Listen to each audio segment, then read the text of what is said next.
Video like जरूर कर लीजिए और ऐसे वीडियो लगातार फ्री में पाने के लिए चैनल को तुरंत सब्सक्राइब कर लीजिए और बेल आइकन को जरूर टैप कर लीजिए ताकि आगे भी सारे वीडियो आपको मिलते रहे। यूट्यूब में फॉलो करते हैं तो प्लीज ये वाला फ्री टेलीग्राम चैनल जरूर ज्वाइन कर लीजिएगा। सारे नोटिफिकेशन सारे अपडेट यहीं पे आते हैं, ध्यान रखिए। वैभव और आप लोग देख रहे हैं UPPSC best online coaching YouTube channel. दोस्तों अभी बीते एक हफ्ते से कोई भी वीडियो नहीं आया, उसका रीज़न था कुछ फैमिली में प्रॉब्लम हो गई थी, उसकी वजह से मैं वीडियो बना नहीं पाया। बट अभी हम फिर से वापस अपने ट्रैक पे चलेंगे। जैसे हम डेली बेसिस पर इकोनॉमिक्स, हिस्ट्री और ज्योग्राफी इनके क्वेश्चंस को कवर अप कर रहे थे, उसी पैटर्न पर हम आगे क्वेश्चंस को करते हुए चलेंगे। ठीक है। सो आज का ये वाला जो वीडियो है इसमें हम लोग इकोनॉमी के आगे क्वेश्चंस देखेंगे। अभी तक हम 340 क्वेश्चंस को कवर अप कर चुके हैं। ये देखिए पूरा जो ये हमारा टारगेट है ये 2024 का जो पीसीएस होगा उसके पॉइंट ऑफ व्यू से है। इन बिटवीन जो भी एग्ज़ाम्स आते हैं, चाहे वो आरओ हो या फिर बीईओ, उन सब में भी आपको ये उतना ही बेनिफिशियल रहेगा जितना आपका उत्तर प्रदेश पीसीएस का। सो हम यहाँ पर कोशिश करेंगे कि जल्दी से जल्दी सारी चीज़ें कवर अप करते हुए चलें। बाकी अगर आप लोग पहली बार जुड़े हैं तो मैं आपको बोलूँगा कि वीडियो पूरा देखिएगा, और इफ़ इन केस आपको ये पसंद ना आए वीडियो तो आप चैनल सब्सक्राइब मत करिएगा, अदरवाइज़ सब्सक्राइब करे बिना बिल्कुल मत जाइएगा। चलिए स्टार्ट करते हैं आज के अपने सेशन को। पहला यहाँ पर क्वेश्चन जो है इसमें पूछा गया है उद्यम पूंजी यानी कि वेंचर कैपिटल, इसका अर्थ क्या होता है। सो अभी अगर आपने लास्ट वीडियोस देखे हुए हैं हमारे, तो उसमें मैंने आपको बताया था कि वेंचर कैपिटल क्या होता है, और उसके अलावा मैंने कई सारी टर्म्स और बताई थी आपको। तो वेंचर कैपिटल की जब हम बात करते हैं तो वेंचर कैपिटल का मतलब होता है कोई भी व्यक्ति या फिर कोई भी नया उद्यमी, मतलब एक नया स्टार्टअप स्टार्ट कर रहा है, सो उसको प्रदान की जाने वाली दीर्घकालिक जो पूंजी होगी, जो कैपिटल होगी, वही हमारी क्या होती है, वेंचर कैपिटल होती है। ठीक है। तो ऑप्शन बी यहाँ पर सही होगा, यानी कि नए उद्यमियों को प्रदान की जाने वाली दीर्घकालिक स्टार्टअप पूंजी। सपोज कोई भी व्यक्ति ऐसा है जो अपना एक नया स्टार्टअप शुरू करना चाहता है, अब उसके पास क्या विकल्प होगा। सपोज आपने एक स्टार्टअप अपना स्टार्ट करना है, तो अभी आप क्या करेंगे, या तो आप अपने फैमिली से, अपने फ्रेंड से, वहाँ से आप कोशिश करेंगे कुछ पैसा आपको मिल जाए और उसकी मदद से आप अपने स्टार्टअप को शुरू कर पाएँ, या फिर आप वेंचर कैपिटल के पास जाएंगे। दैट मीन्स कि वेंचर कैपिटल एक आपका इंडिविजुअल व्यक्ति भी हो सकता है, एक ये बिजनेस एंटरप्राइज भी हो सकती है जो कई सारे लोगों से पैसा लेकर एक स्टार्टअप में पैसा लगाती है, जहाँ पर वो देखती है कि हाँ ग्रोथ के चांसेस हैं। ठीक है। सो एंजल इन्वेस्टर और वेंचर कैपिटल, इसको मैंने ऑलरेडी कवर अप किया हुआ है, प्रीवियस वीडियोस देखिएगा, समझ में आ जाएगी सारी चीज़। बहरहाल यहाँ पर हमारा आंसर क्या होगा, ऑप्शन बी। चलिए नेक्स्ट क्वेश्चन पे मूव ऑन करते हैं। अगला क्वेश्चन यहाँ पर है कि निम्नलिखित में से कौन सा कथन राजकोषीय प्रोत्साहन का उचित वर्णन करता है।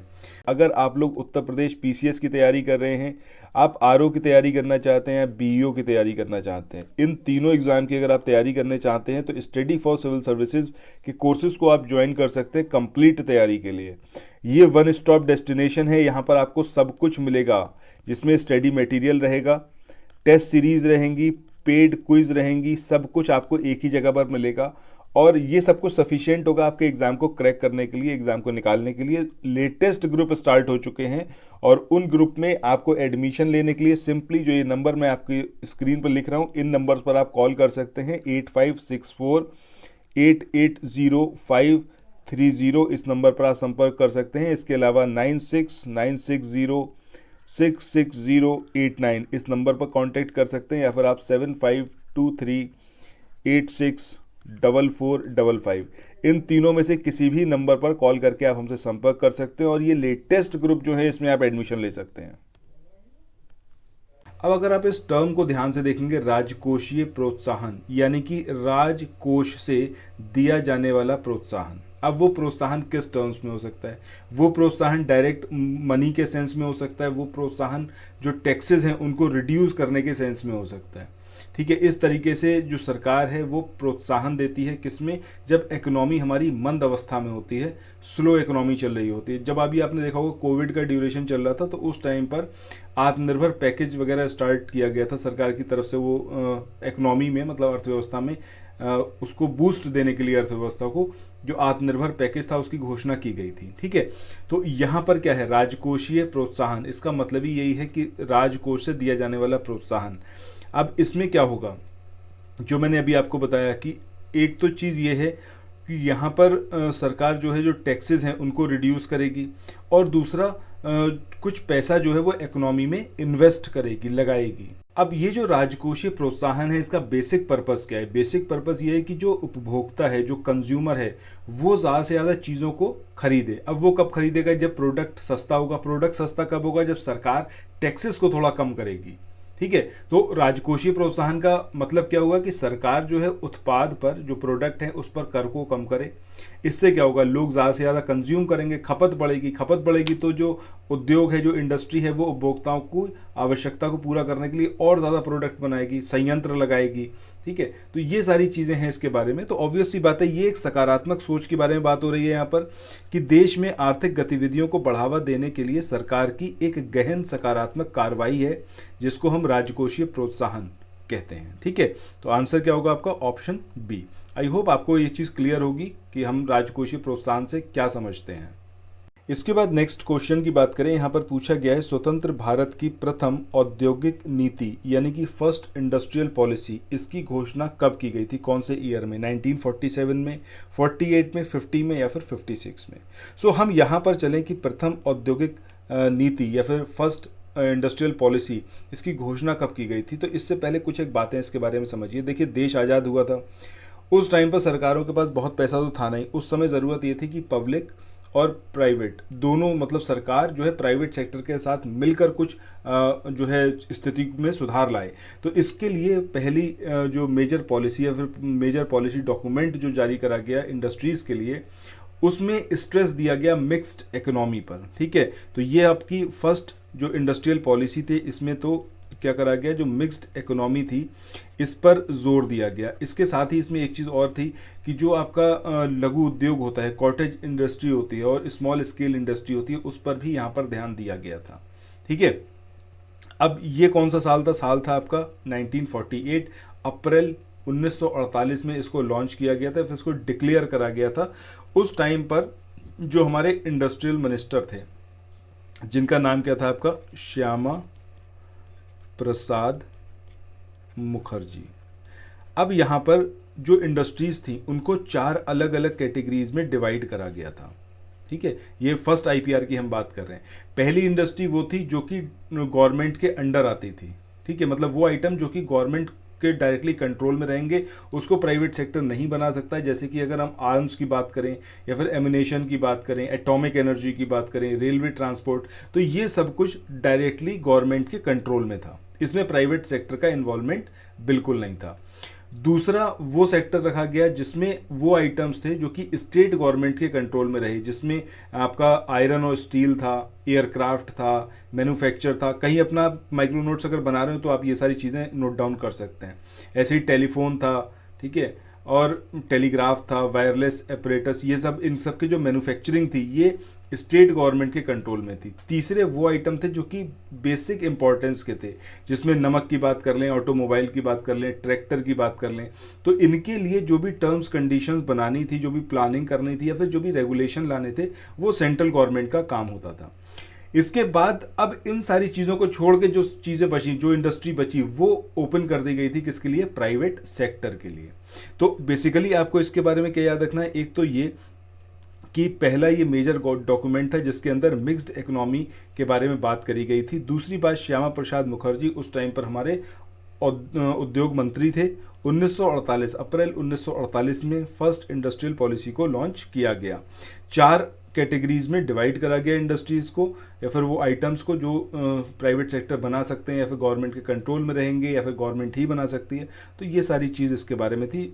इसके बाद अब जो है नेक्स्ट क्वेश्चन पे मूव ऑन करते हैं। इसके बाद अगला क्वेश्चन है, इसमें बात करी गई है औद्योगिक नीति संकल्प में भारत के औद्योगिक विकास के लिए संयुक्त क्षेत्र की अवधारणा की परिकल्पना की गई थी। ये कौन से इंडस्ट्रियल पॉलिसी में? 1948, 56, 80 या फिर 91? तो सही आंसर क्या आएगा आपका? आईपीआर 1956। अब ये जो आपका आईपीआर 1956 था या फिर इंडस्ट्रियल पॉलिसी रेजोल्यूशन 1956 था, तो इस पॉलिसी में मतलब इसके बारे में अगर हम बात करें तो मेन चीज़ इसके बारे में यही थी कि ये जो है इसमें संयुक्त क्षेत्र की अवधारणा की परिकल्पना की गई थी। एक चीज़ और इसके बारे में याद रखिएगा कि इसको इकोनॉमिक कॉन्स्टिट्यूशन ऑफ इंडिया भी कहा जाता है। 1956 की जो आईपीआर थी, इंडस्ट्रियल पॉलिसी रेजोल्यूशन जो था, 1956 का, इसको बोला जाता है economic constitution of India. Economic constitution of India, ये चीज़ इसके बारे में याद रखिएगा, ठीक है। इसके बाद कई और इंडस्ट्रियल पॉलिसीज़ आई जो कि इसी को मॉडिफाई करते हुए आई थी, वो जो कि आपकी 1973 में एक IPR आई, इसके बाद 1977 में, और उसके बाद 1980 में, ठीक है, 1980 में। ये सारी चीज़ें इसके बारे में याद रखिए। चलिए मूव ऑन करते हैं नेक्स्ट क्वेश्चन पे। इस क्वेश्चन की बात करें, इसमें पूछा गया है उद्योगों के लिए लाइसेंसिंग नीति को मजबूती मिली। अब ये औद्योगिक नीति संकल्प 1948 से मिली, या फिर ये 1956 से मिली, या फिर समाज में समाजवादी पैटर्न की स्थापना के कांग्रेस पार्टी संकल्प से, या फिर औद्योगिक अधिनियम 1951 से। तो किसके थ्रू जो लाइसेंसिंग नीति थी इसको मजबूती मिली, आपको ये यहाँ पर बताना है, ठीक है। तो यहाँ पर इसका जो सही आंसर आएगा वो क्या होगा आपका, ऑप्शन डी, यानी कि उद्योग अधिनियम 1951 से उद्योगों के लिए लाइसेंसिंग नीति को मजबूती मिली थी। इसके बाद नेक्स्ट क्वेश्चन की बात करें, इस क्वेश्चन में यहाँ पर बात करी गई है कि भारत में उदार औद्योगिक नीति ये किस वर्ष अपनाई गई। आई होप कि ये जो क्वेश्चन है आपको बहुत अच्छे से क्लियर होगा, क्योंकि यहाँ पर हम किसकी बात कर रहे हैं, जो आपने एक टर्म सुनी होगी, लिबरलाइजेशन, प्राइवेटाइजेशन और ग्लोबलाइजेशन, जो कि आपका 1991 का है, ठीक है, 1991 का। तो सही आंसर यहाँ पर क्या आएगा आपका, 1991 में जो उदार औद्योगिक नीति थी इसको अपनाया गया। अब ये किस प्राइम मिनिस्टर का टाइम पीरियड था, क्योंकि अगर यहाँ पर हम बात करें न्यू इंडस्ट्रियल पॉलिसी 1991 की, तो ये अपने आप में बहुत इंपॉर्टेंट है, क्योंकि जो मैंने आपको बताया कि LPG इसके थ्रू यहाँ पर चीज़ें करी गई। अगर हम बात करें किसकी, L की या फिर P की या फिर G की, तो L से मतलब क्या है, लिबरलाइजेशन। दैट मीन्स कि जो गवर्नमेंट का कंट्रोल है उसको रिड्यूस करा जाए। प्राइवेटाइजेशन की बात करें तो प्राइवेटाइजेशन का मतलब क्या है कि जो प्राइवेट सेक्टर का रोल है उसको इंक्रीज किया जाए। वहीं ग्लोबलाइजेशन की बात करें तो ग्लोबलाइजेशन का मतलब ये है कि इंडिया की जो इकोनॉमी थी उसको वर्ल्ड की इकोनॉमी के साथ इंटीग्रेट किया जाए, यानी कि ओपन किया जाए मार्केट, जो बाहर की कंपनीज हैं वो भी आकर यहाँ पर बिजनेस करें। इससे हुआ क्या, इससे दो चीज़ें हुई। पहला ये कि यहाँ की जो इंडस्ट्रीज़ थी उनको कंपटीशन फेस करना पड़ा बाहर की इंडस्ट्रीज़ से, क्योंकि वो कम लागत पर और बेहतर टेक्नोलॉजी के साथ में प्रोडक्ट बना रही थी। अब इसके लिए यहाँ पर कंपटीशन बढ़ गया। जो इंडियन कंपनीज थी इनको भी नई टेक्नोलॉजी को अडॉप्ट करना पड़ा और अपने आप को इम्प्रूव करना पड़ा, ठीक है। तो ये LPG के बारे में अगर हम बात करें तो ये अपने आप में बहुत इंपॉर्टेंट है। PV नरसिम्हा राव की गवर्नमेंट का ये डिसीजन था जिसमें ये जो आपका न्यू इकोनॉमी पॉलिसी थी या फिर न्यू इंडस्ट्रियल पॉलिसी थी 1991 की, इसको अडॉप्ट किया गया। अब यहाँ पर एक चीज़ और याद रखिएगा, इसमें इंडस्ट्रियल लाइसेंसिंग जो थी वो सिर्फ 18 इंडस्ट्रीज़ के लिए, 18 इंडस्ट्रीज़ के लिए ही लागू की गई। बाकी सब के लिए लाइसेंसिंग हटा दिया गया, मतलब किसी और चीज़ के लिए लाइसेंस लेने की ज़रूरत नहीं थी। सिर्फ 18 इंडस्ट्रीज़ थी जिसको लगाने के लिए आपको लाइसेंस की आवश्यकता थी। चलिए अब नेक्स्ट क्वेश्चन की बात करें। इस क्वेश्चन में यहाँ पर आपसे पूछा गया है, एक आपको यहाँ पर कथन दिया हुआ है और एक यहाँ पर दिया हुआ है आपका कारण। कथन क्या है कि भारत में कई उद्योगों ने हाल के दिनों में ISO 9001 और ISO 9002 प्रमाणन यानी कि सर्टिफिकेशन प्राप्त किया है। कारण है भारत सरकार की लाइसेंसिंग नीति में काफ़ी उदारीकरण किया गया है। तो आपको बताना है कि सही एक्सप्लेनेशन है या फिर नहीं है, ठीक है, और सही तरीके से ये दोनों मतलब स्टेटमेंट और जो रीज़न है ये सही है कि नहीं है। तो सही आंसर यहाँ पर क्या आएगा कि ये अगर हम स्टेटमेंट की बात करें या रीज़न की बात करें, दोनों अपनी अपनी जगह सही हैं, बट ये क्लैरिफिकेशन जो है, स्पष्टीकरण सही नहीं है, ठीक है। तो ऑप्शन बी जो है वो यहाँ पर सही होगा। इसके बाद नेक्स्ट क्वेश्चन की बात करते हैं। ये हमारा 340th क्वेश्चन है। इसमें पूछा गया है 1991 की औद्योगिक नीति के अनुसार जिन उद्योगों के लिए लाइसेंस देना आवश्यक था उनकी संख्या कितनी थी। तो अभी हमने उन पर बात करी थी 18 ऐसी उद्योग थे जिसके लिए लाइसेंस की आवश्यकता थी। उसके अलावा आप कोई भी इंडस्ट्री सेटअप कर सकते हैं, आपको लाइसेंस की ज़रूरत नहीं थी। इसके बाद नेक्स्ट क्वेश्चन की बात करें। इस क्वेश्चन में पूछा गया है कि उद्योगों की संख्या जिनके लिए औद्योगिक लाइसेंसिंग की आवश्यकता होती है अब कम कर दी गई है। कितनी कर दी गई है, 15, 6, 35 या फिर ये है 20। ठीक है। सो अगर अभी हम बात करें तो अभी है 5, ठीक है, 5 कर दी गई है टोटल।